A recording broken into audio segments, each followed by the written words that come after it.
जय श्री महाकाल। बहुत लोग दुश्मन से, शत्रुओं से बहुत दुखी रहते हैं और वो चाहते भी हैं कि इनसे निजात पा लें। पर दुश्मन अगर प्रबल हो, शक्तिशाली भी हो और वो भी लंबे पांच रखता हो और तंत्र मंत्र से भी आपको हानि करता हो, तो बहुत बड़ी समस्या होती है। ऐसे में सामने वाले का बहुत बुरा स्थिति और हाल कर देते हैं। लोग कहते हैं कि दो चीज़ों को कभी छोटा नहीं कहना चाहिए और मानना नहीं चाहिए।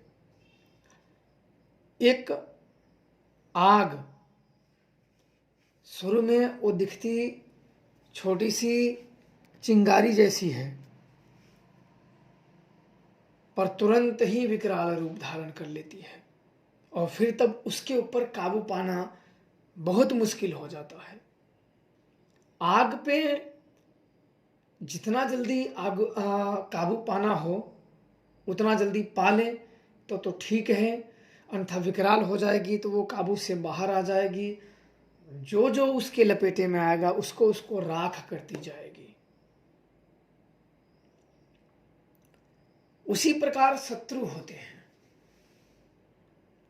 शत्रु कभी भी आपको सुखी नहीं देख सकता है और ना कभी वो देखना चाहेगा। शत्रु सदैव आपको क्षति पहुंचाने के लिए, नाश करने के लिए, मारने के लिए तत्पर रहता है। शत्रु इसीलिए कहते हैं कि आग और शत्रु, इन दोनों को जितना जल्दी हो सके मिटा देना चाहिए और इनसे निजात पाना चाहिए। आचार्य चाणक्य कहते हैं कि शत्रु को सदैव कष्ट में रखो। उनका यह मानना होता है कि शत्रु अगर सुखी रहेगा तो फिर आपको सुखी से नहीं रहने देगा। अगर वह शत्रु दुखी रहेगा तो अपने दुख में ही भटकता रहता है।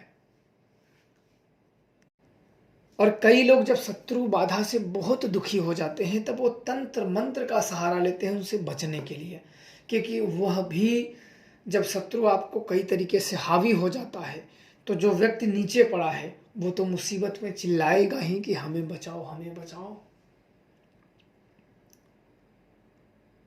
तो उसके लिए कई प्रयोग होते हैं।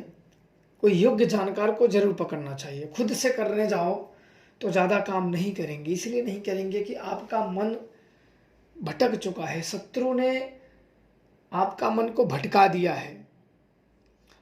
तो आप देवत्व पूजा में, मंत्र साधना में, जिसकी शरण में आप जा रहे हो, चाहे हनुमान जी हो, महाकाली हो या श्री भैरव हो या अन्य कोई शत्रु विनाशक शक्तियां हों, उनके ऊपर आपका ध्यान केंद्रित नहीं होगा। जब ध्यान केंद्रित नहीं होगा तो आपका वो कार्य, आपकी जो वाणी है, आपका जो दुख है, जो समस्या है, उन तक आपका नहीं पहुंच पाएगा। जब उन तक नहीं पहुंच पाएगा तो आपकी समस्या ज्यों की त्यों बनी रहेगी। इसलिए कोशिश करें कि किसी योग्य जानकार को करके शत्रु समन हवन कराएं या अनुष्ठान करवाएं या प्रयोग कराएं, जिससे शत्रु शांत हो जाएं, अपने कामों में लिप्त हो जाएं और आप भी अपने कामों में लिप्त रहें, दोनों अपने खुद से रहें।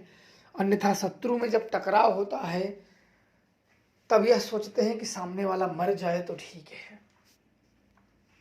सामने वाला मर ही जाए तो ठीक है। कभी कभी ऐसे देखे गए हैं कि ये सब इतना भीषण शत्रु बाधा हो जाती है कि कईयों की तो जान चली जाती है इन सब में। और फिर कहीं भी जब इनकी सुनवाई नहीं होती तो तंत्र मंत्र का भी सहारा लेते हैं, लेकिन वहाँ भी बेचारे निहत्थे ही पड़ जाते हैं, इनके हाथ कुछ नहीं लगता है। तो इसमें किसी योग्य जानकार से ही कराएं, क्योंकि योग्य जानकार का जो माइंड है वो भटका नहीं है। अगर आप साधना में नहीं हो तो आपका मार्ग भटका है, क्योंकि शत्रु बाधा आपकी है, तो आपका माइंड भटका है। तो कोशिश करें कि किसी योग्य जानकार से यह सब अगर क्रिया करवाई जाए तो बहुत जल्दी इन सब से आप निजात पा सकते हो, इनसे सुरक्षित हो सकते हो, इनसे बच सकते हो।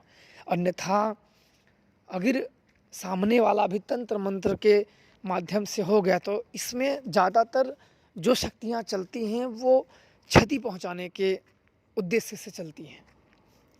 वो सब शक्तियाँ किसी के हित के मायने से नहीं चलती हैं, वो शक्तियाँ क्षति पहुँचाने के उद्देश्य से चलती हैं। तो जिसका पलड़ा भारी होगा उसकी विजय होगी और जिसका कमज़ोर होगा उसको बहुत ज़्यादा क्षति होगी। जितना आपका पूजा अनुष्ठान या अन्य चीज़ों में नहीं होगा उससे कई गुना आपके जो लोग हैं, जो परिवार है, जो सदस्य है, उनको क्षति पहुंचेगी। धंधा हो, बिजनेस हो, शारीरिक हो या अन्य वस्तुएं, ये जो इनके रास्ते में आएगा उसका नाश होता चला जाता है, क्योंकि इसमें बहुत भीषण ही नेगेटिव ऊर्जा काम करती है। जो भी इसमें ऊर्जा अगर आपके पीछे पड़ गई और वह ऊर्जा आपके ऊपर असर दिखाना शुरू कर दिया तो ध्यान रखें कि आपको बहुत ज़्यादा क्षति पहुंचाएगी। और क्षति पहुंचाते पहुंचाते कहीं हम पूरी के भी ना दर्शन कई लोगों को करवा दे। कई लोगों का हो चुका है, कोई नई बात नहीं है। आज भी कई लोग इनसे दुखित हैं और द्रव्य हैं और परेशान हैं। और आज भी लोग त्राही त्राही कर रहे हैं। आज भी अपना घर बार छोड़ छोड़ के कहीं बाबाओं के पंडालों में, कहीं पूजा में, कहीं कहाँ सब घर द्वार छोड़ के भाग रहे हैं अपनी रक्षा के लिए, अपनी सुरक्षा के लिए, अपना जान बचाने के लिए। आप लोग देख ही सकते हो, सब भाग रहे हैं। लेकिन समस्या ज्यों की त्यों बनी है। जब तक खुद से ना लड़ने आया, किसी योग्य के मार्गदर्शक ना हो, तब तक बड़ी मुश्किल होते हैं ये सब करना। चलो एक प्रयोग अगर किया जाए तो अगर 100 लोग करते हैं तो उसमें 50 ही लोगों को सफलता मिलती है, बाकी 50 लोग वैसे ही दुखी हो जाते हैं। उनका चाहे वो कारण कुछ भी हो, चाहे वो कर ना पाएँ, उनकी आध्यात्मिक ऊर्जा तेज ना हो या मन नहीं लगता हो या अन्य कोई हो, तो वो सदैव उनके अंदर भटकाव ही होते हैं। इसीलिए अगर योग्य गुरु है तो आपकी जीवन बच सकती है, आपकी सहायता हो सकती है और आपका भी उस पर विजय प्राप्त कर सकते हो। पर योग्य हो और शक्तिशाली हो और जानकार हो तभी, अन्यथा तो समझो आपका क्या होना है वो तो समय ही बताएगा। तो कोशिश करें कि इन शक्तियों को समन ही करें, शत्रुओं का समन ही करें और अपने कामों में ही रहें, खुश रहें, प्रसन्न रहें। जय श्री महाकाल।